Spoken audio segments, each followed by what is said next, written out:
Hi, everyone. It's Rachel with Classic Carolina Realty. Welcome to December. Today is the 3rd of December, and I can't believe that we've already made it to the end of the year, but here we are. Happy holiday season. Today, I have for you some market insights and updates on what is happening both nationally and also locally in the real estate markets. So, if you are a fan of data and figures and numbers and charts and bars, then this session is for you. So, sit back and enjoy, and I hope you learned a little bit. All right, let's get started. Hi. Okay, let's get started. So, I just want to, as we start the monthly market report, I understand that many of you have a lot of questions, and there is still uncertainty about what to expect in the real estate market moving forward, especially with the COVID situation. Um, but I really believe that I can help you as buyers and sellers by providing this information for you. Uh, you're going to get a lot of certainty by seeing what the experts are saying about the market.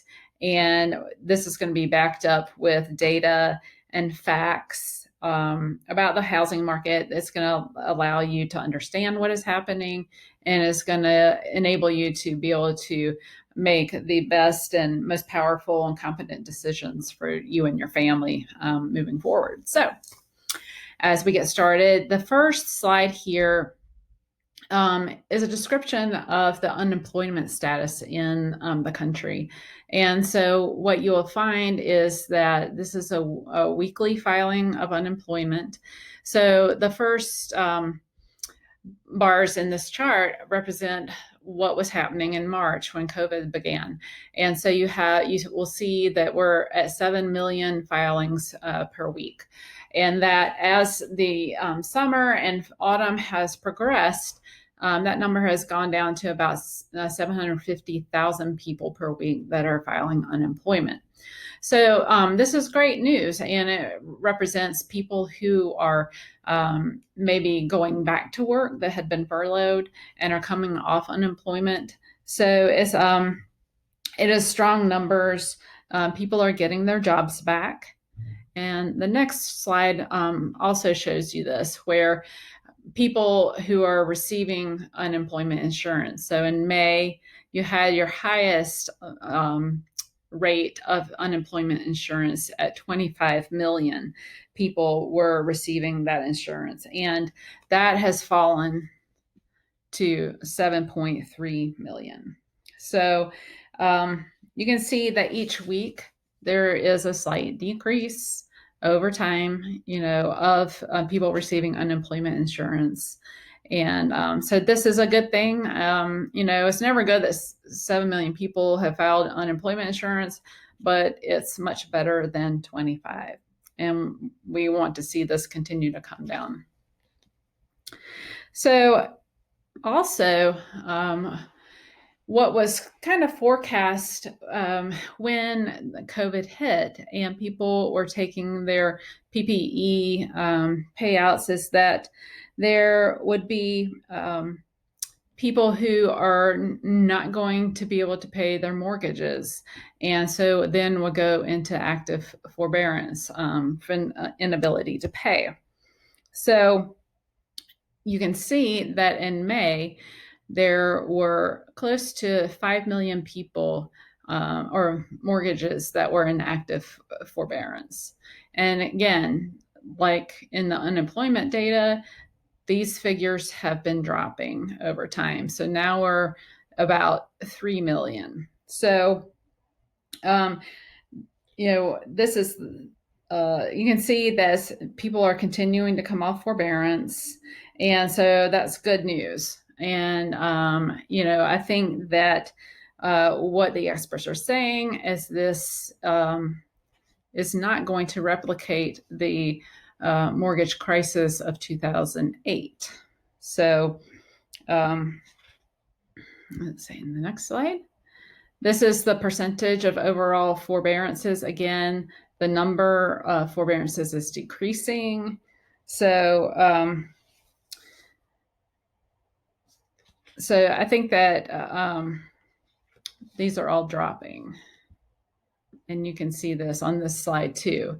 So again, these are different mortgage companies, banks that own mortgages, and you can see that the percentage of the forbearances is decreasing over time from May until October.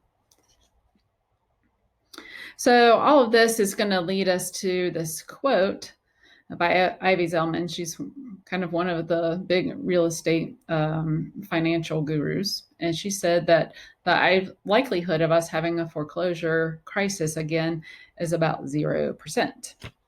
So, Ivy's looking at a whole lot of factors and, has to do with the forbearance. People right now who are under forbearance have more options than they did in 2008. They have equity in their home that they probably didn't have before. And that gives them the opportunity to sell and be able to do what they want. And so hopefully, and be able to get through the crisis to the other side with some of the money from the sale of their property. So back in 2008, most homeowners that were having problems with forbearance didn't have those types of options. So, is there going to be a flood of foreclosures and REO properties hitting the market? Probably not. I mean, there'll be some, but it's not going to be like we saw in 2008. So the main thing that we're seeing right now in terms of issues with the market is a dwindling inventory of homes. So that you can see here, this is month's inventory of homes for sale.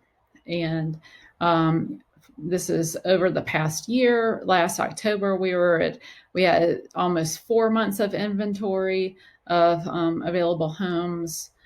This went up in April and May because buyers weren't out there. They weren't able to go and see homes to buy because everybody was being sequestered at home.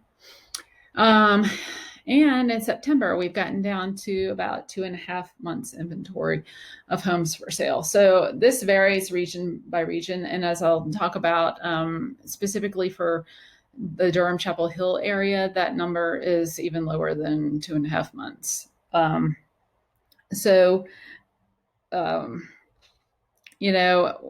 What does this mean for the market? If we can't bring houses to sell, then, there's, no selling happening. So right now we have to bring those listings back to the market. So what are some of the things that are keeping people from listing their homes right now? Well, maybe it is the uncertainty of the times. And, we just don't have a good feel for how the COVID is going to play out and things. And, and that's true. There is a lot of uncertainty in the world. But I think that if you stay still and wait for things to become more certain, things become more certain when the financial markets upturn and there is an improving economy. And so that's definitely going to happen once we get that COVID vaccine. So the economy is going to improve. It's not always going to stay like this. And when the economy improves, that means that your interest rates on mortgages are going to increase as well. So right now, with the mortgage rates as low as they are, there will be a cost for waiting for that certainty because you won't have the interest rates that you do right now. This was a slide that just, again, talked about a year over year. So we're comparing this year from last year. So this year we have had 10% more listings. However, the total listings, as soon as they come on the market, they are snatched up. So total listings is really flat. So totally overall fewer listings.